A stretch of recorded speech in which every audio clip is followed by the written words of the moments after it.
وہ علی جو داماد پیغمبر بھی ہے، بول دو بول دو، وہ علی جو فاتح خیبر بھی ہے، وہ علی جو حسنین کے پدر بھی ہے، وہ علی جو سیدہ فاطمہ کے شوہر بھی ہے، مولا علی، مولا علی جن کی حکومت ایک ملک میں نہیں بلکہ کئی ملکوں پر تھی، لیکن سنا سادگی مولا علی کی،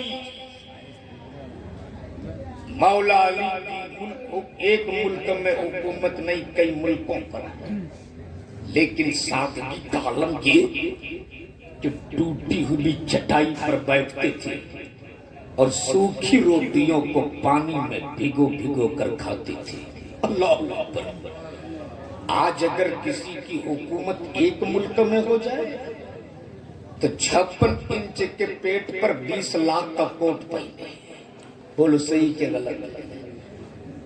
میں اقتدار کی کرسی پر بیٹھنے والوں کی آنکھوں میں آنکھیں ڈال کے کہوں گا، اگر حکومت سیکھنی ہو تو فاتح خیبر مولا علی سے سیکھ لی، بول دو زور سے۔ علی کی حکومت ایک ملک میں نہیں کئی ملکوں پر، لیکن سادگی کا عالم یہ کہ ٹوٹی ہوئی چٹائی پر بیٹھ کر سوکھی روٹیوں کو پانی میں بھگو بھگو کر کھا رہے ہیں۔ ایک فقیر مولا علی کے پاس بول پڑا، بابا کچھ کھانے کو ملے گا؟ مولا علی فرماتے اگر سوکھی روٹی کھانا ہے تو دسترخوان پہ بیٹھ جائے، اور اگر اچھا کھانا چاہیے تو وہ سامنے دروازے پہ دستک دی۔ فقیر فقیر تھا، بول پڑا بابا پوری زندگی ہم نے گزار دی سوکھی روٹی پر، آج سوکھی روٹی نہیں، آج تو ذرا اچھا کھانا چاہیے۔ مولا علی فرماتے جا سامنے دروازے پہ دستک دی۔ فقیر نے دروازے پہ دستک دیا، تھوڑی دیر کے بعد دروازہ کھلا اور دروازہ کھولنے والا کوئی اور نہیں، مصطفیٰ کے نور ہے، بول بول زور سے، فاطمہ کے دل کے چین، کربلا والے وہی سیدنا امام حسین۔ جیسے یہ حسین مجتبیٰ نے دروازہ کھولا، فقیر کی نظر حسین کے چہرے پہ پڑی، حسین کے چہرے کو دیکھ کے بول پڑا حسین تمہیں شبیہ پیغمبر ہونا؟ ہاں ہاں اے حسین تمہیں تو سے پیغمبر کے سر سوار ہونا؟ ہاں ہاں اے حسین تم اسی سخی باپ کے بیٹے ہونا جن کی سخاوتوں کی قسمیں پوری دنیا کھاتی ہے؟ حسین مجتبیٰ نے فرمایا ہاں۔ اے حسین تم اسی سخی ماں کے بیٹے ہونا جس نے پانی سے سحر کر لکھا، پانی سے افطار کر لکھا اور سامنے کی روٹی مانگنے والے کو دے دی۔ حسین مجتبیٰ فرماتے ہاں میں اسی سخی باپ کا بیٹا ہوں، اسی سخی ماں کا لخت جگر ہوں، اسی سخی نانا کا نواسا ہوں۔ تب فقیر بول پڑا حسین اسی سخی بیٹے باپ کے بیٹے کے سامنے، اسی سخی نانا کے نواسے کے سامنے، اسی سخی ماں کے لخت جگر کے سامنے آج یہ فقیر اپنا خالی دامن لیے کھڑا ہے، اپنی خالی چولی لیے کھڑا ہے۔ حسین میرے خالی دامن کو بھر دینا، میری خالی چولی کو بھر دینا۔ فقیر مانگتے گیا، سخی باپ کا سخی بیٹا اس کے چولیوں کو بھرتے گیا، سایہ سوال کرتے گیا، سخی باپ کا سخی بیٹا اس کے دامن کو بھرتے گیا۔ جب فقیر کا